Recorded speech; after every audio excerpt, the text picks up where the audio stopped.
I'm at Carp Tours HQ. I flew down. Oh my god, when did I fly down? Right, sorry, I've just woken up. I've only had one coffee. I was just about to do some washing up. Right, the story so far. I was in Belgium last week until Wednesday. I think I came home Wednesday, Thursday. Anyway, I was home 4 days. And I'm back in France again. I flew out from Heathrow. I didn't film any of that. You know, this is a vlog, not a film. So like all the silliness of going through an airport, trying to talk to a camera, everyone thinking what a Joey you are. I'm not doing that. So yeah, I flew out yesterday morning. My lovely girlfriend dropped me off at Heathrow, and I had a sandwich or whatever. Got a British Airways flight to Nice. Lovely times. Dave picked me up.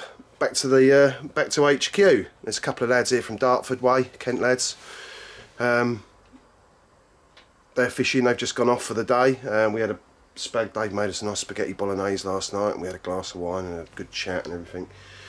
So yeah, I'm here for 2 weeks now.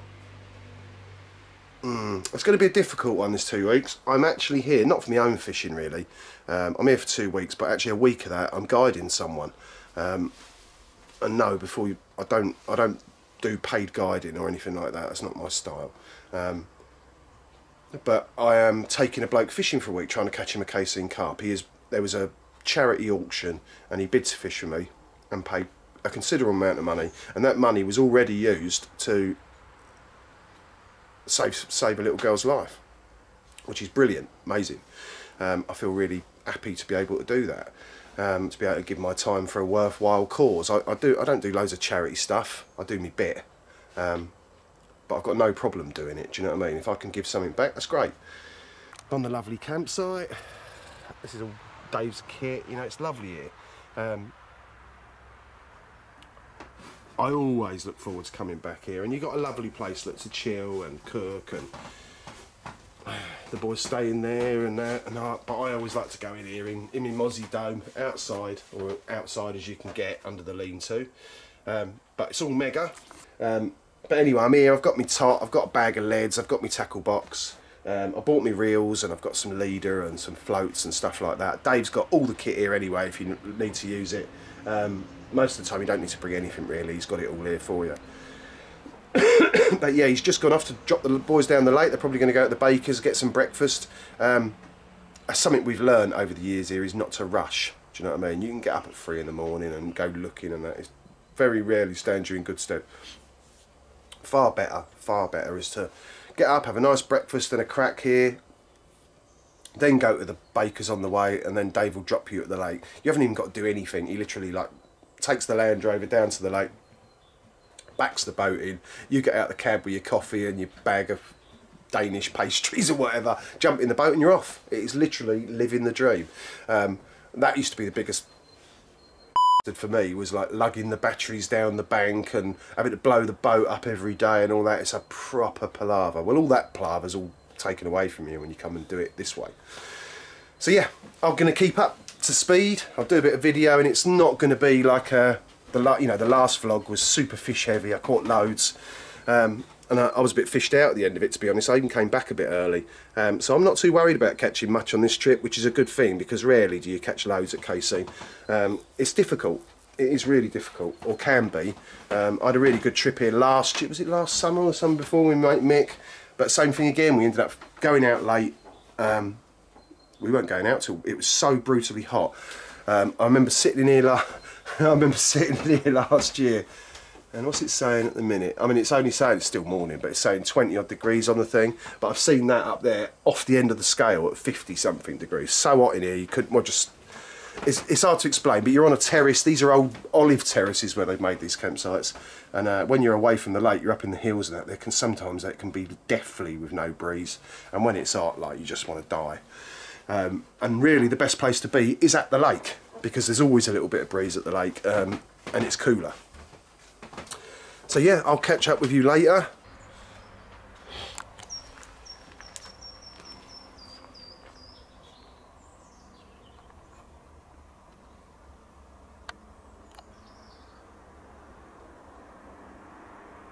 Things are starting to happen. It's taken a couple of days for me to get my eye going. Right, got my floats on, just put new leaders and on the rods. I'm just about to tie some rigs and bits and bobs, get my kit actually sorted. Give you a look outside, and it's actually cloudy out here. There's storms forecast this afternoon. Yeah, it's starting to build and it's very close. It's not as hot, but Jesus, it's sweaty. I'm about to have a shower. I've been boiling up maize, salted maize. We bought sucker sea salt. This is salted. I salted the granny out of it. Bought some sambal olet. I couldn't get chili flakes, bizarrely, but I got some sambal olet, which is like a chili paste, super hot. So that, if you stick your finger in there, you'd know all about it. You don't want to be out going for a wee afterwards or putting your fingers up your nose or in your eyes. And I've got another lot brewing there. Again, super salted. Just getting it ready, really. You need something. You need to bulk out your bait. I mean, you could use all boilies. It would be like you'd have to just bring loads though, because I've got batteries charging ready. And yeah, that's the beauty of it here. Everything is, like I said before, everything's taken care for you here. You haven't got to worry about it. You know, Dave's got everything and he facilitates it at the easiest trip that you could possibly get here, and I couldn't recommend him highly enough. Here we go, the boys are launched. They're coming out behind me and I'm just coming out the slip. There's the famous Chez Pierre's restaurant just there. Something rolled in front of me off these boys. Don't know what it was. My starting point's got some French nearby, so I'm not sure we're going to go there because the other boys want to go there. That's where they've been fishing. But they had Carp yesterday, so I was going to go on the first point, they were going to go on the second point, but it's looking like there's somebody on third and second, third and the knuckle like looking back towards second. So I said to them, go on first and fish back to second, like they've been baiting up a little bit. So I don't know where I'm going to go. The world is my oyster. And here we are. See me better now? I can't see anything. I'm standing up in the boat, I'll end up going over. But here we are, lovely times, one of my favourite places ever. And not surprising because it's got a lot of history, and I always wanted to come here as a nipper, do you know what I mean? But I was just that bit too young, and the people that were coming here weren't going to bring me along. So I missed out on the start of it, but still, it's good to have stuff like that when you're growing up, you know. It inspires you, doesn't it? And it makes you want to do it yourself. And Cassien was very much like that, you know. I remember looking in the Angling Times, seeing Joe Taylor with a 50-pounder and all that, and it just literally blowing my mind, let me tell you. And not that I'm particularly influenced by giant carp, but it's, you know, back then there weren't such a thing as giant carp. You know, today they're everywhere, and they've lost their specialness because you just see them everywhere, you know. But back then we hadn't even seen a picture of a giant carp. To see one was just life-changing. So yeah, I suppose that's got to go on the list as one of the main things that like started me off on this long old road. But anyway, where do we head? Well, there's nobody about. There's been the odd angler in the Central Basin, and I'll turn around and show you the Central Basin. We're just coming out. That's the south arm down there, and like a long way off is the old Gerards. That's our Boussier's there, but further around that corner is Gerards, past the pylons. The Central Basin is this bit out here, and then we'll go round this corner and under the bridge and up the north arm or down the west. So yeah, we're just going to have a mooch about. I'll do a little bit of filming here and there just to give you an idea of what's going on, and I will see you shortly. Lovely, lovely times. Down there's the west arm. That's the mouth of the west arm. Anyway, we're in. Not in. If you can see that, because the screen is so dirty on my camera, but it's 80 foot. Just as we go through the pillars here, 80 foot. Good spot. Well, not in the 80 foot obviously, but certainly back that way a bit. Lovely times. Yes, I'm in the rocks. I don't know how much I filmed of that last bit. I probably weren't filming at all. But as I came round the corner from the bridge, I came round this corner and one rolled out here, not far out, in about, I don't know, 20 something foot, maybe a bit deeper. So what I've done is I've gone on the old rocks. Good swim. My mate Trev and Perce had a couple of good trips here in September in years gone past, and since I've been in here there's been a couple of big sploshes in the bay round to me right off the old gay bank. I won't zoom in because there'll be all sorts going on over there, There's been a couple of almighty catfish sloshes out there. And down towards Moby Dick I saw something else crash out. It might have been a carp actually. So at the moment it's looking lovely times. But I'm going to chill out because it's hard work, you know what I mean? But anyway, I've dropped and I'm up here in the shade. Of course I am. A fair skinned boy like me. Right. Anyway, rods are out. Out towards second point, pretty much straight out in front of the rods, slightly left of the rods, is there's a spot out there, like a plateau, a well-known spot. In the summer it's a bit deeper, obviously with the water down a bit, it's a bit shallower, it's probably 20 foot or thereabouts. But I've got one down off the side of it, it flattens out a touch in about 37 foot, 30 something foot. Anyway, I'm not too fussed about it, you know, it's not mega pressure on the lake. There's people about, but it's not like it used to be, you know. And when back in the day, you used to fish a lot deeper when they were pressured, you know. You can imagine like spiders web of lines out of every point. You ended up getting them in mega deep water, but yeah, I've got rods in 32 foot, 40 foot or near enough, and 20 foot. Just for the first day, scattered a few cod balls around them. It's no big deal really, it's no great shakes. You just go out there, pick your depths, have a little mooch about, and then just drop them accordingly. It's not rocket science. It's challenging, but it ain't rocket science. So I'll put them out and we'll see what happens. The English boys opposite had a catfish last night, the lads that are staying at the campsite, and saw a couple of carp. So yeah, good a starting point as any.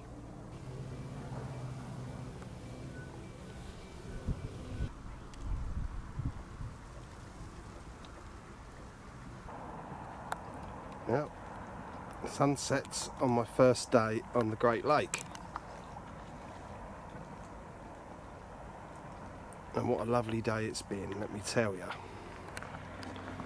But of course, this is the start of the interesting time.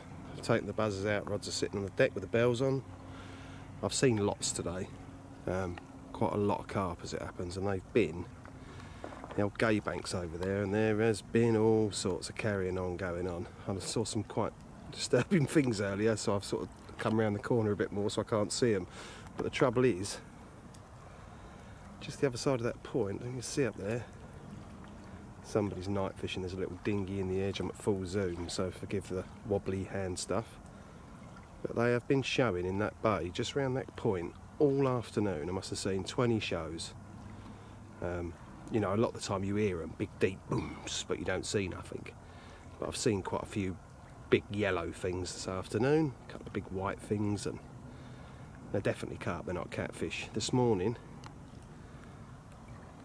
in that bay round to the right, I saw some giant catfish, clearly catfish, see a big tail come out. Oh, there's a carp, just showed then. I heard, oh, wish I hadn't talked. That was a carp, 100%. I'm at full zoom as well.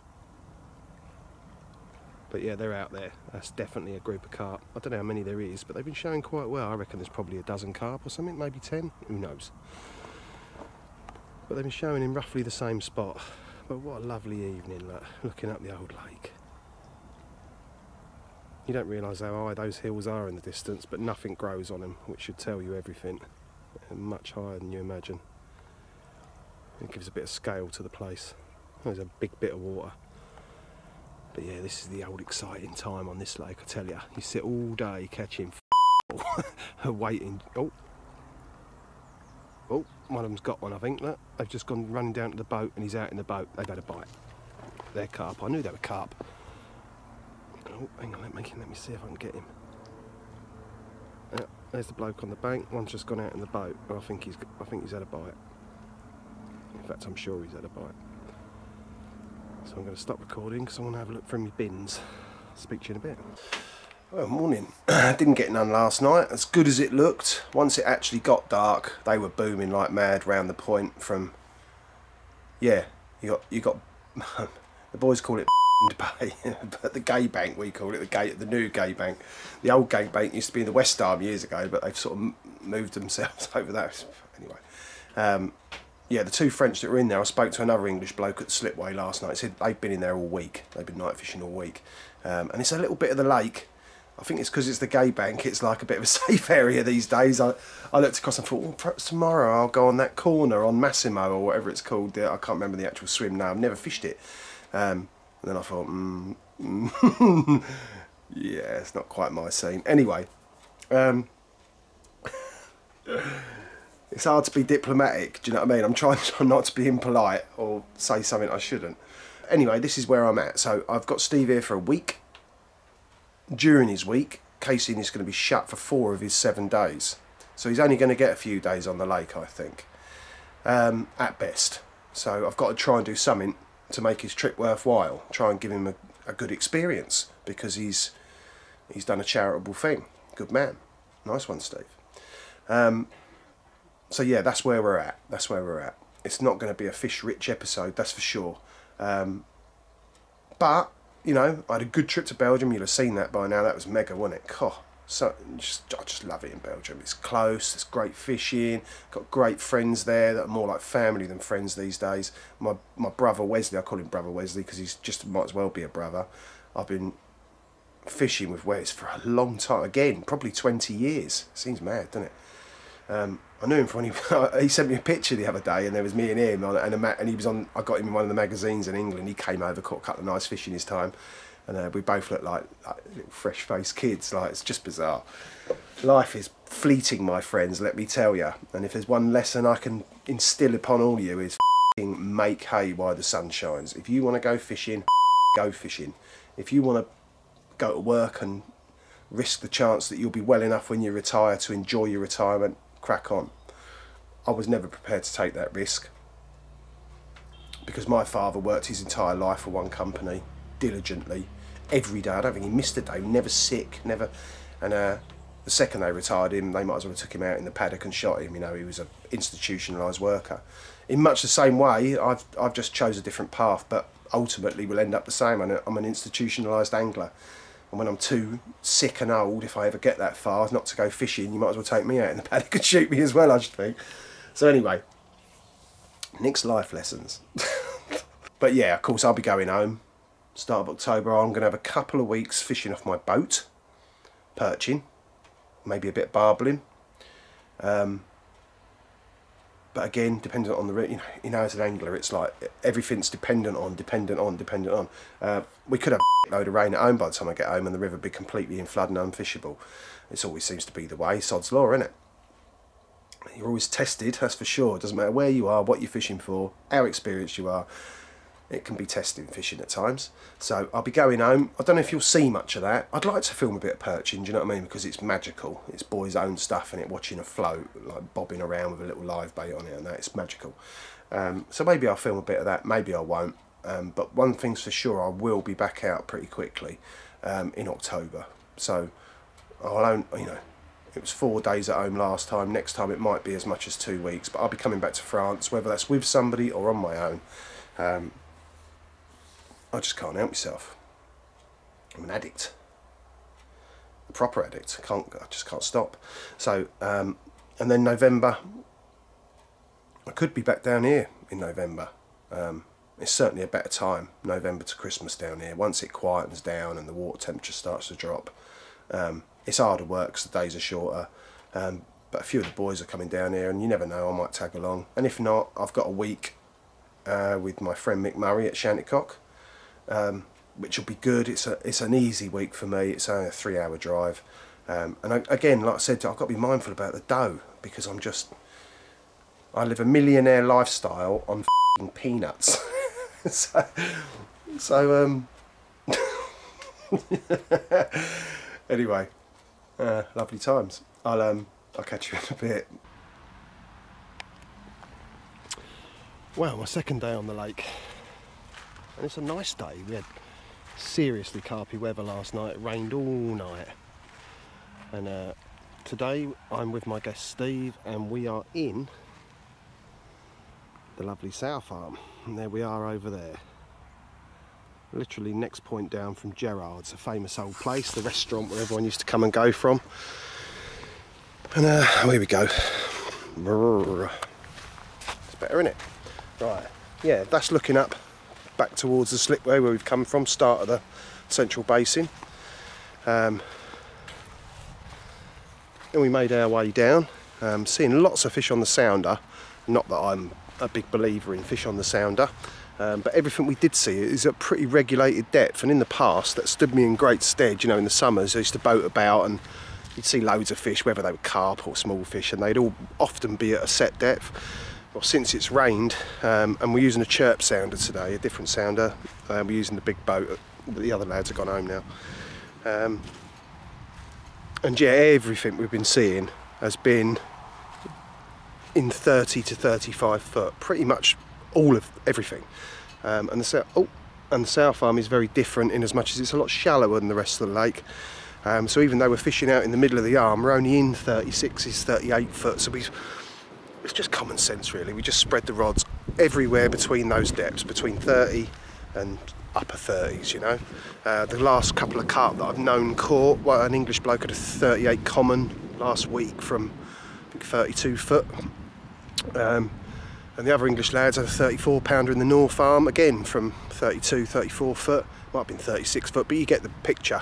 And all the fish we're seeing since the rain has been in those depths. So we've put them out, and since we've been here, we've actually seen a couple of carp roll right over our rods. Now Steve, bless him, who bid to fish with me for this charity thing, you know, he's only got a few days on the lake because of this match that's taking place, which has thrown a real spanner in our works. So it'd just be desserts if he was to catch one on his first day, wouldn't it? I don't care if I catch any or not. I've been here loads of times. I love it here. It's just a joy to be here, but it would be great if he could get one. So if the carp gods are remotely listening in some way, there he is over there looking keen as mustard. It would just be great if he could catch one, carp gods, please. We'll see what happens. They've been seen in the South Arm and been caught down the South Arm for the last couple of weeks. So yeah, I'm not videoing too much for Steve about because I don't want my camera stuffed in his face. I don't know whether he wants it or not. So yeah, it's lovely. You can see the weather's blowing through on the mountains. There's more rain due, but last night it rained all night. Normally, when, you know, if there'd been rain, it'd start to run into the lake and colour it, and that really sends them wild. But of course, there's been no rain down here for a long time, so it's just been soaked up. None of it's actually made its way into the lake, really. So yeah, that's where we're standing at the minute. It'll probably be the only bit of video today, unless we actually catch one. And yeah, I'll keep you informed. Whoa, a nice old day. Here we are, second day with me and Steve heading up the lake. I don't know if you can hear me with the winds. Let's have a little turn around. How's that? Yeah, I'm looking a bit wild, aren't I? Anyway, mega downpour last night, like absolute mad amount of rain last night, mad amount of rain. And bizarrely, for Steve's first day on the lake, never been to the lake before, we ended up on a shed load of carp. I've been coming here a long time and I've hardly ever seen it like that. They were head and shouldering like a summer's day back in England. They were sploshing everywhere.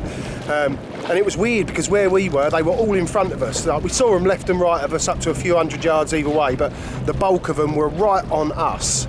And there was nobody else in the arm because the match is only a couple of days away, so there's no visiting anglers. But I took a big chance and gave him a massive hit of bait last night. All the maize, salted maize I had, plus all my boilies, plus all Steve's boilies. It's a bit all or nothing really, but you know, we've had our hand forced. So anyway, we're heading up the lake now. We're hopeful, and it is just hope really, that there's nobody there, and we can get into the swim we want to, and tonight we'll have our chance. But again, like, everything you do here is in the lap of the gods, so I'll speak to you soon. Made me laugh, look, when your battery runs out. Bit of ingenuity there from Pierre. Good idea. Yeah, good idea. See you later.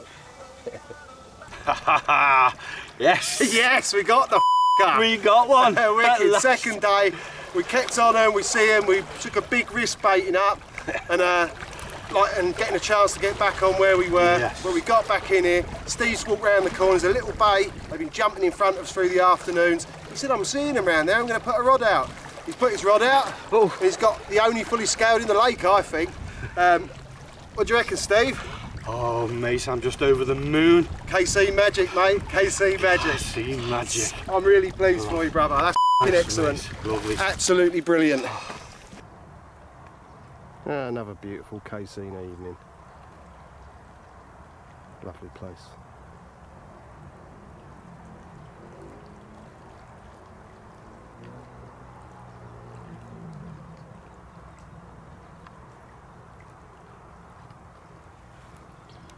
So it's still time for another, just coming into the witching hour. Last hour. Always the time usually.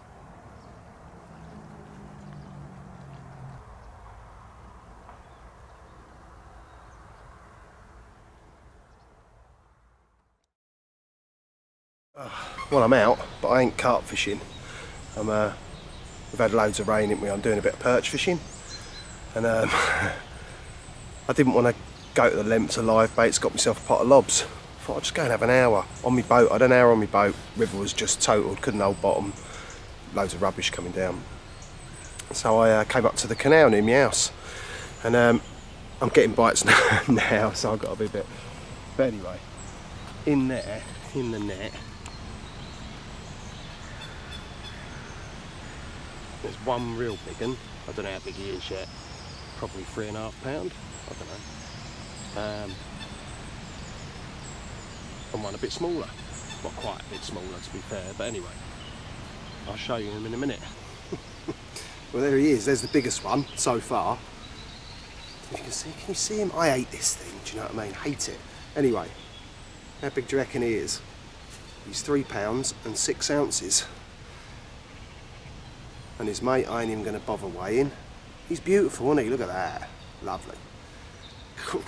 There's me like looking for little finicky bites and stuff, and then like when they turned up it was like one almost had the rod in. Do you know what I mean? Amazing.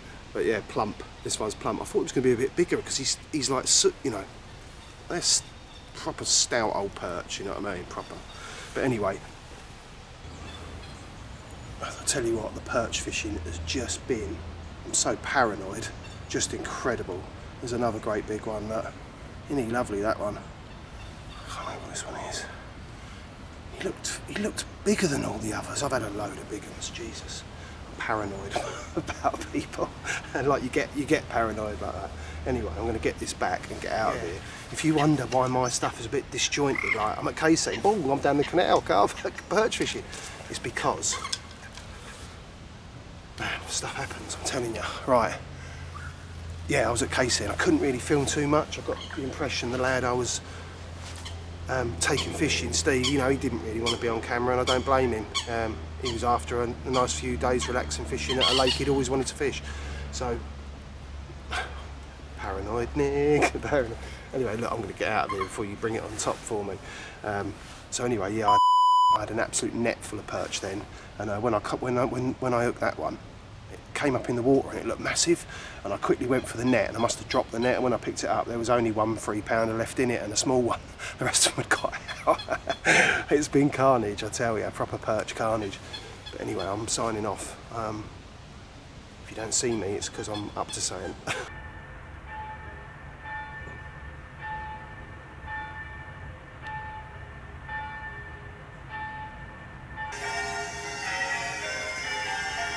Typical, ain't it? Bell ringing practice tonight.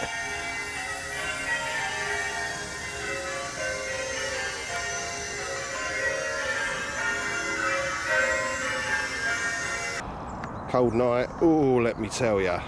On my way taking my boat home. Had to have a night en route, didn't I? There's old Bert, look. Morning, Bruce. Right, more coffee and then get underway. Oh, much needed coffee this morning. 2 degrees, bloody freezing. Freezing out there it is. It's a nice old morning though. No carp, but I wasn't exactly expecting them anyway. Let's just get this boat home before the river turns into a raging monster again. Bloody times. What's going on out there? Oh, it looks... carpy, but Tre's freezing. Ooh, it's cold. What a difference, eh? This time last year I'd caught that big one out the river. But it's very different this year, I tell you. It's been a while since I've been on the boat because of the floods. The river's been like, I've been sitting at home worried. My boat was on the outside and I was thinking, oh, you know, a big bit of wood could take it out. But anyway, I let it pass, panicked over. I got on the boat yesterday, drove up a little bit to the next town, had a night's fishing. Pointless night's fishing, but it was lovely to be out. Me and Bert had a bit of a cuddle up because it was so cold. But anyway, back on the river, albeit for a short time.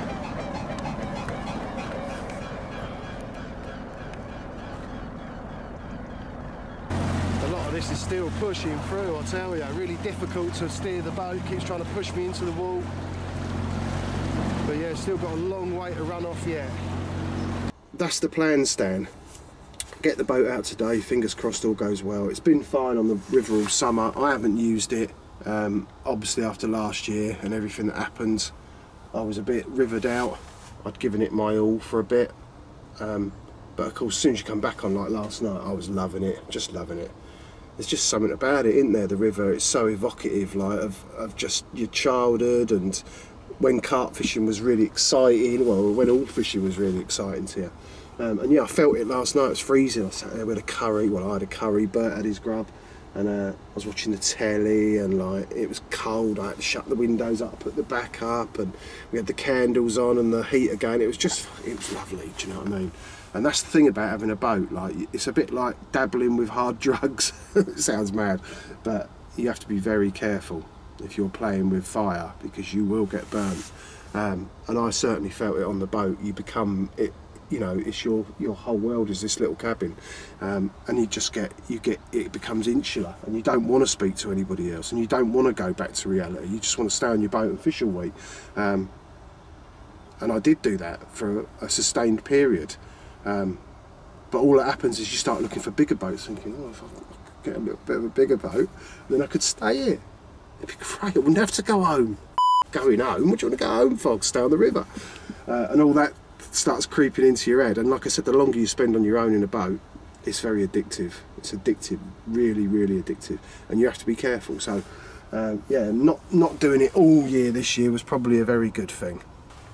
So yeah, what's next? Well, next, I've got my little girl for a couple of days at the weekend. It's going to be lovely times. And then where's next after that? Yeah, I've got her from Friday till Tuesday, I think, and then on the Wednesday I'm off to France. Hooray! Where am I going this time, you may ask? Just like a wild man. I'm going to the big lake. Well, I'm actually going to the south basin of the big lake, what we call the training pool. My friend Mick Murray, who lives there, he's got some swims booked, so that's the next plan, Stan. I'm heading to France for quite still cold, a week. Yeah, I'm gonna have I don't know what I'm gonna do on the way down. I keep thinking like I should, because it's on the same level, and like I might go to the Seine for a night or two. I don't know, it might be a bit of a folly, that one, but I'm going to do something for a night or two, or certainly a night before I go to Mick's. Then I'm going to have a night with Mick, which means massive big open fires and Bailey's coffees and a catch up, which is always great. And then yeah, we're off to the South Basin for a week's fishing. And it's done some really big fish already this autumn, over 30 kilos, over 66 pounds. You know, the water was high in the spring when I was there last spring with Mick, and we fished the divide, but from the big side. And you know, it's shallower in the South Basin. I think the fish spawn a bit earlier, blah blah blah, which means it attracts the fish from the other side that can smell the females. And same thing that happened to me on the Thames this year, a very similar occurrence. And when it's really high, the water, they can get across. We've got shown a bit of video of real big uns trying to get across in really shallow little bit where it's just going over the top of the dam. But they do it, and obviously quite a few have done it, because like there's a load of big fish, it seems, in the smaller basin this year. So we're going to go and have I'm going to go and have a week there, which is Not my sort of fishing, as you would know. It's sitting in a bivvy all week, but do you know what? I don't mind it as I get a bit older. It's f***ing hard work, running around like a lunatic. When you've only got a week, I've always because it's always been at a premium to me, my time and stuff in France, you know, I don't hang around. I'll do a night, and experience tells me whether I'm likely to catch them by sitting there for more nights. And a lot of the time it ain't like that anymore. You drive a long way, you get out of the car, there's people. There's anglers everywhere these days. It's just how it is, and it's making what I do, or the style of fishing that I like to do, more and more difficult each year. So I don't mind the odd week doing it like this. You know, that swim's been booked, we can go there, we've got a massive amount of water, no one can encroach on us, and we'll have a lovely time just chilling out for a week. So yeah, I'm going to try and get the boat out. You might have a couple of clips of me if I manage to get it out successfully. I've put rollers on the trailer trying to make everything easier, and I'm not sure whether it's going to make it easier, but we're going to see. Which is why I left early and ambled all the way back to the slipway. Try and get it in and out the water by midday. I'll be happy. I'll see you. Next time I see you will be probably when I'm on the tunnel going to Mick's. So yeah. Apologies for the disjointed filming. It's not a film. Someone said, did I say someone was? I don't read the comments and stuff on YouTube. I don't look at it. But someone said to me, oh, you know, people were moaning that you talk to the camera too much and it's not enough. Well, yeah, it's really hard, isn't it? I'm not a filmmaker. I'm just a bloke talking about my fishing, trying to relay as much information as I can, which probably makes it drag on a bit too much. Perhaps I need to be like, you know, as if I was making a TV program, and make it punchy and succinct and soulless and boring. Like, I'd just rather tell you what I'm up to in the real world. What can I say about, you know, I have to tell you what's going on to give you to lead you into what's happening. So all I can say is if I talk too much, don't watch it. Fast forward to the bits you want to see, the runs and the bloody fish jumping out or whatever. I'm always going to do it the way I do it. I might get a bit better at it, but what you got to remember is I'm a novice. I'm a novice of making any sort of video content. So yeah, next bit's next. I'll see you at the tunnel in about, oh, not long now, 3 or 4 days. See you later. It's early morning. Not too early because I'm getting an afternoon crossing. Just got to drop my little girl back, who I've had for a few days, and then yeah, the full trip this time, all the kit, including the boat kit, for a week on a big reservoir, Central France. Lovely times. Anyway, I've done this bit before. Will it go in? Yeah, I reckon it will. Well, it's in. It's full up. Lovely times. How's your luck? Look, I drove down last night and hit something in the road, going typically way too fast, and now I've got massive egg on my tyre. It's I think is the expression. It's a funny old game fishing, isn't it? Anyway, I've been on the road for a couple of days doing a bit of recceing, some stuff that I really didn't want to show you lot.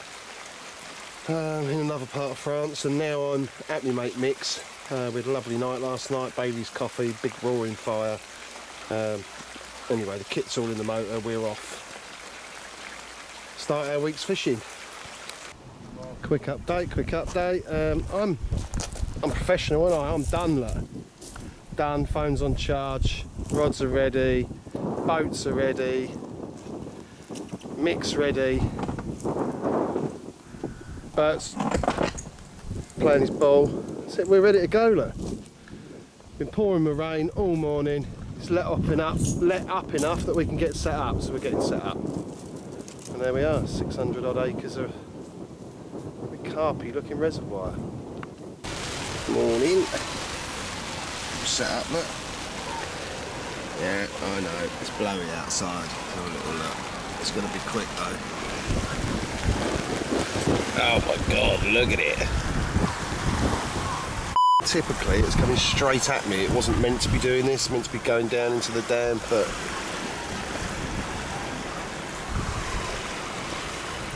yeah, savage, isn't it? Yeah, big pit weather this is for sure. Yeah, I woke up to my brolly blowing away, which is never good. Had all my dry stuff under it, heard bang, and went out. Brolly's gone. Oh, great. Ripped all the pegs out and the brolly. Anyway, yeah, sorry. We got the rods out late. I say late. took us 6 hours, like, we get the markers out, me and Mick go out in the boat together. Because when you fish like this, it's a team effort, and this is what a lot of the people seem to forget, I think. Ooh, what's going on with... Oh, prefer the soft focus. So what's going on? Yeah. It took us 6 hours to get the markers out and to get the rods out. So I'll put the rod last. We had loads of pêcheurs out. Pêcheurs are French boat anglers who are fishing for pike and perch mainly, and they're in big clusters out there. There's about 20, I don't know, 10 of them out, all clustered together off the dam yesterday. And it's funny, when you see the pêcheurs all clustered like that, you know they're all like sitting looking at their echo sounders, looking at loads of fish. But anyway, it's forecast southwest, but this ain't southwest. I'm guessing this is west. And it's strong. And we're meant to get 60, 70 mile an hour gusts. Well, if we do, like, I'm gone. My bivvy's going to be depart. So, yeah, there's not really a lot left to do apart from... Hey, listen, as a big pit angler, if you do this, me mate Mick's been doing this for the last few years, you know, you dream of weather like this. This is everything. This is everything. Let's have a quick look out there. Oh, yeah. Reservoir carping's easy. It's like a muddy spoon out there. There ain't a lot of anything. So the actual fishing is quite simple. Don't let anybody tell you otherwise. But what isn't simple is the logistics. You know, keeping the lines in the water this morning. Mine are popping out the captive back leads because they've got so much algae built up on the line. Don't know if you can hear that. Let's give you a quick show. There's the old stalks, look. And there is...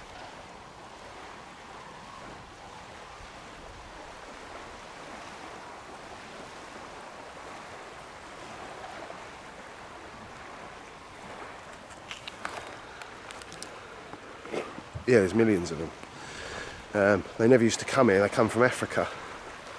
And they're big. And there's, when I say millions, my God. They come from Africa to overwinter on the big lake, because obviously the big lake drains out. I'll show you probably tomorrow about how empty it is, which is the reason we're fishing here this time of year, November, is because the big lake is shut to fishing, because the water level gets to a certain level and they shut all the slips and basically stop bank fishing. Hence we're on this basin, which keeps its level. So yeah, rods are out.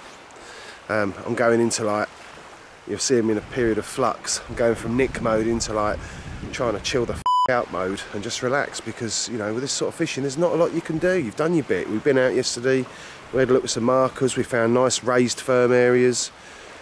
You know, the depths we want, which at this time of year is probably 18 to 22 foot. And we've got most of our rods between 18 and 20 foot, I guess. Which is the final sort of drop out there. You know, it's a reservoir. You go out, there's nothing. It's like a desert. Nothing, and then you might find a stump or a little raised hard bit, and like that, it's everything. That's the spot, you know. I've always said, well, you know, on the canals where we used to fish, something is everything, and on the reservoirs, it's very much the same. You go out for 20 minutes over oblivion, nothing, 20 foot flat, nothing. And all of a sudden you see the slightest little hump, crest, raise, whatever, and it's worth fishing. You know, they're often the bits like. And we were lucky yesterday. We even found a bit of broken ground out there, like rougher, stonier ground, which is prime time on a lake like this. So the rods are out, and we can do no more for the minute. You can hear the storks. They make the most odd call, but like it's what you wake up to every morning. And yeah, it's looking good out there. It's looking good. Carpier weather we could not have wished for. Our marker is... oh, that was a carp. I've probably got that on camera.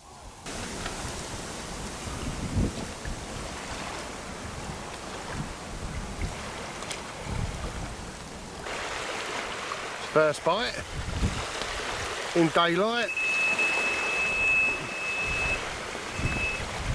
There goes Mick. It's a proper palaver, let me tell you. He's got to get all the way out there, bless him, get his rod, get in the boat. It's going to be fun. Fun and games. Big weather coming in. It was only a matter of time. I'd seen a fish jump on that marker.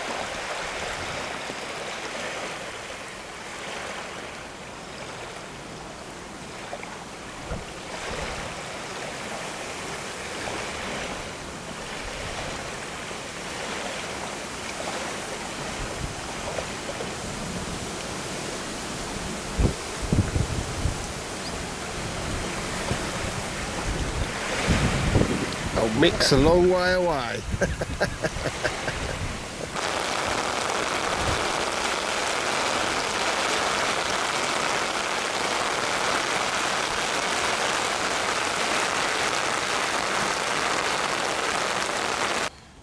Morning campers. Thought I'd show you this. I'm being quiet because Mick's asleep, but if you zoom in, you think we've got a problem with cormorants. Those are all cormorants and they're feeding. There is quite literally.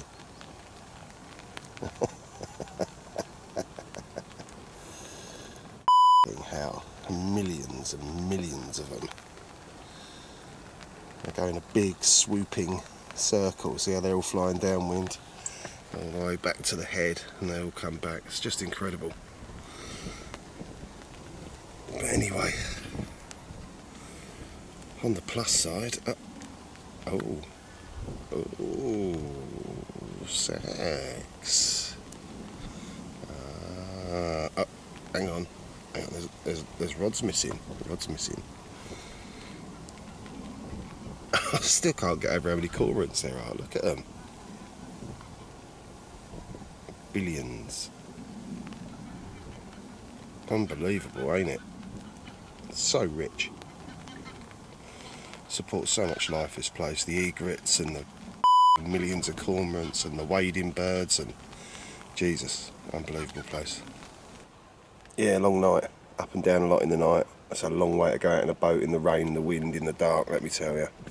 But anyway, I think we had a few bites. 4 bites between us last night. It was a good night. Stuff was going on. But yeah, I've got some carp to show you in a bit. Lovely big reservoir carp, wild, great scraps, bites of death at like, you know, wake up, beep, and rods up there, up fucking chest deep, like 50-yard run. And you've got to sort of, I'll stop on the way and grab the boat and clip him and take him up with you and then get the rod, jump in the boat, by which time you're chest deep. Getting in a boat chest deep is really hard, and you put the throw the other rod in the boat and the clutches, yeah, it's hectic, but fun, you know, it's fun, that's why we do it, but God, it's hard work. But anyway, that's the plan, Stan, is get these fish out, do them.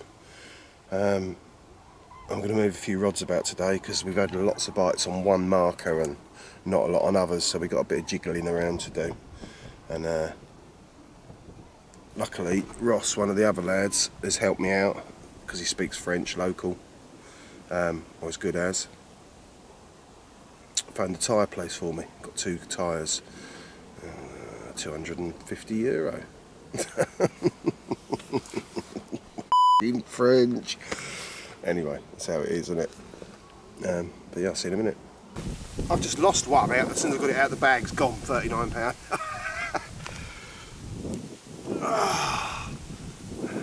Mega, eh? Beastly.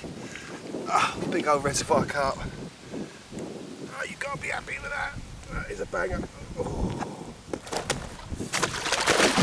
That's all you're going to get to see of them. They're crazy things. Oh man, do you know what I mean? Whew.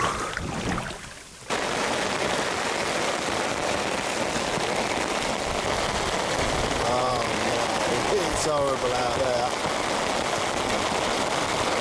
Ooh, yeah. Oh, morning gang, Jesus. Big water carnage. I think there's only a couple of rods left. No sleep, and I desperately need some coffee. Oh, well, it continues in the same vein, let me tell you. I don't think we've got a rod left in the water. I think I've had 6 last night. It's really hard to see. It's 40 pounder there. Nice 40 pounder by the look of him. Big fat but yeah, it's been, you know, this is fish, this is proper angling. It's really hard to explain, but I haven't got any time to film. Filming is like, it rained all yesterday, all last night, and when I say rain, I mean torrential, gale force winds, just savage. Like, yeah, you knew, I mean, it's just getting busier and busier night on night. I've certainly had half a dozen last night, and I've got this big one to sort out, so I'll show you a picture of him in a minute. I had a nice one last night to show you, and I woke up at 4 in the morning and the sacks were being blown up onto the bank, and like the fish were flopping around in the waves. It was a nightmare, and I just put them back really. So yeah, it's all go at the minute, and it is all go. I feel like I've been beaten up, I need a shave. Oh, anyway, I'll catch up with you in a bit. Right, here you go, a reservoir whacker. And this fishing is all about teamwork. Honestly, it's all about teamwork. If you don't do it together, you ain't doing it. Like, there you go, spoils from a busy night. How many, Mick? I mean, we had 7 in total. Oh, wicked. Only one rod didn't go. Oh, mate. Big weather, big carp, hopefully a few more to come. Wicked. So we've given the rod a telling off. There you go. Lovely times.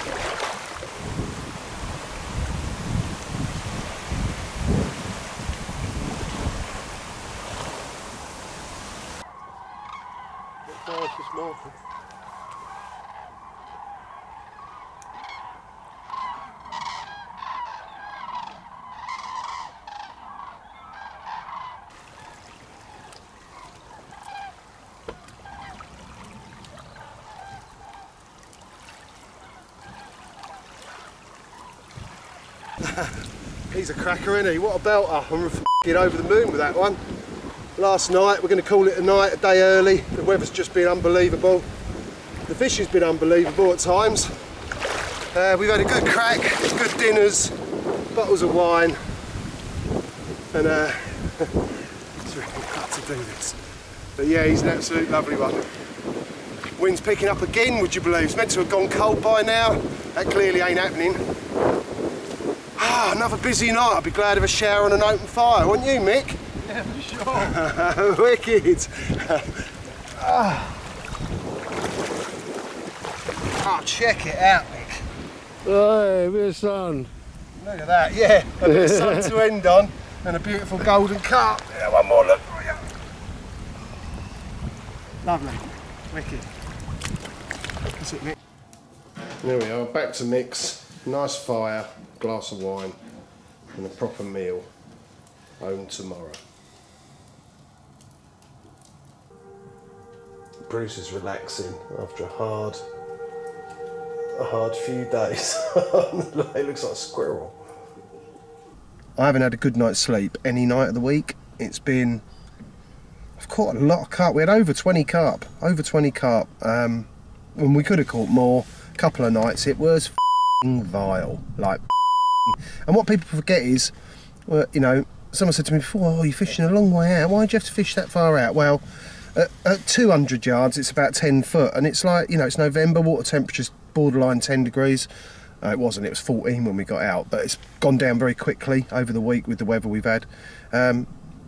And you know, it's the same as, like I said, when I was at KC in the summer. You motor around, you're doing your little bit, you see all your fish symbols usually at the same depth or similar depth. So of course fishing at mega range, and it is mega range, and in big weather it is hairy, scary. I don't care who you are, how long you've been doing it. I've been doing it all my life.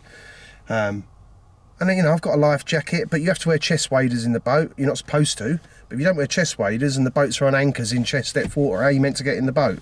You can't get in the boat from the bank, push off and expect you just trash your propeller in the rocks and tear your boat in a big wind. Like, there's an awful lot to consider. So a lot of the fishing we've been doing this week is our shortest rod was, I don't know, 200 yards, I guess, which doesn't sound much, but when you've got like waves breaking over the front of the boat, and you know your batteries are on the wane, and you've got 200 yards, and I use the weight of the fish to pull myself out there, with the engine on, tiller locked, central, and just use the rod to steer me out there. But in big winds, you know, you have to be careful. You can't be going, you know, we had rods all the way down to the dam on the right, so you're heading down there on a crosswind, so the waves are sort of hitting you broadside on, which is dangerous at the best of times. And of course, you know, you want to keep steering into the wind and going forward a bit and then cutting back across and steering into the, and when you're trying to wind yourself out of a big heavy weight on the end, it's really, really difficult.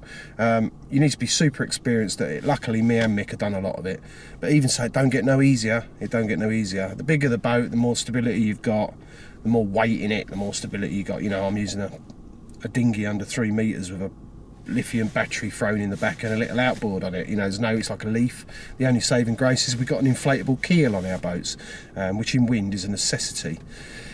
So yeah, the fishing was good. We could have caught more. You know, a couple of nights I was the night I had one night I don't know, and it was I don't know, Mick will know, the Stato will know, I don't remember yesterday, let alone, but it was a lot of bites, and one night I had half a dozen or more, I don't know. That's 4 rods all going, but what we've had this week, because of the weather, is we've had one rod working one night and then not the next. It's been a bit disjointed. Normally you can work it out and sort of it starts to build the numbers and the bites over the week.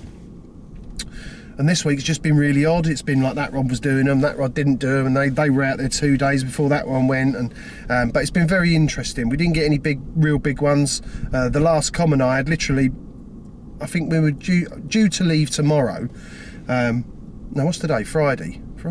Yeah, I was due to leave today to get this crossing, but obviously we left a day early, went to Mick's yesterday. So we could have a nice fire and a shower and all that. I didn't actually get a shower. Look at me, I'm like a right mess. I'm literally headed from mid-France to Angleterre and then all the way to Bristol, more or less, to pick my little girl up for the weekend. Good dad, ain't I? But it's a slap, a palaver. But I never miss my time with my daughter because she's everything. So that's it. Another great trip, a really, really good trip. Brilliant time with mate Mick. Love seeing Mick. Mick's retired, lives in France. I'm sure I said that bit. And spends a lot of time on his own this time of year, so it's always, you know, he's as happy to see me as I am to see him, I think. But yeah, that's pretty much it for this trip. Bertie is absolutely knackered. He's had crap night's sleep after crap night's sleep. Hey Bert, poor old boy. He loves Mick though, so he's been like bit in my bed, bit in Mick's bed. He's had a real good time, ain't you, Bruce? He's looking at me like, no I haven't, I'm f***ing tired and hungry. So yeah, straight back home, straight to my girlfriend's, drop her a bit of this kit, quick shower there probably, and then off to get my little girl. Where are we now? We are in mid-November almost. I've got a few weeks left before I leave to New Zealand. Yep, I know it sounds outrageous, doesn't it? The life of Nick Helleur. I'm not going carp fishing. I will be doing a lot of fishing. I'll be fishing every day for food, I think snapper and kingies and stuff like that. But I'm going to spend the summer in New Zealand, the New Zealand summer, which is obviously our winter. So start December, I'm off to Thailand and then flying on to New Zealand from there for a lovely time. So I'm hopeful to squeeze one more trip in before I go. It's getting cold out there now. I won't be going back to a big lake like that, you know, and you need mega prep for that, mega prep. You need big kit and everything that goes with it. And you know, I mean, look at my level load in my car and I've still got all my kit. So yeah, what else was I going to mention? Yeah, the new bait, we were using Manila Active, been using it for a while now. On my French trips, you know, like paste strap balls, but the paste is very attractive. And this time, like just before I left, I rang Tom at Sticky and said, oh, I need some bait. And he was like, I'll do you the latest version. It's, you know, the finalised version near enough. And yeah, they really like that. They seem to like that over everything else. Like I had a lot of bites, and I pretty much used that exclusively. I took a bucket of peanuts and tigers, as I always do, because that helps start the process off of getting spots going. You know, we heavily salt them and really chilly them up, and on those big reservoirs I think smells plays an awful lot to do with it. Even though the fish are pressured, you know, they get caught. Most of the bites are second night rods, so they obviously don't like it too strong, and they usually get on it within 24 hours. But the right hand rods of this trip down towards the dam, that's obviously where the fish are, or were in numbers. And I had the last rod on the right. We always fish alternate rods. I mean, someone's got to have the left rod and someone's got to have the right rod, so we toss a coin for it. So what else happened in the week? Yeah, Mick got his van stuck. So if you're watching this, Mick, you Joey, fancy taking that van. He's got a Mercedes van with rear wheel drive. I came back from taking Bert to the vet on the Wednesday, and there's Mick's van looking all sad, like stuck on the hill. Like, Luckily, I've got a four-wheel drive car because I'm smart and I'm professional carpiste, obviously. So I managed to pull him out. That was a funny part of the week. Obviously, me banging 2 tyres, another 250 quid to the bill. I'm just as much as a Joey, quite clearly. What else happened? Anything else funny? Oh, loads of funny bits and bobs, do you know what I mean? We had a few leads shook off and all that. Lost a couple, but not too many. Caught a load of great carp, as I hope you'll see from the footage. And yeah, for all the people that don't like me talking and not fishing, I'm going home for a sleep. I'll see you next time.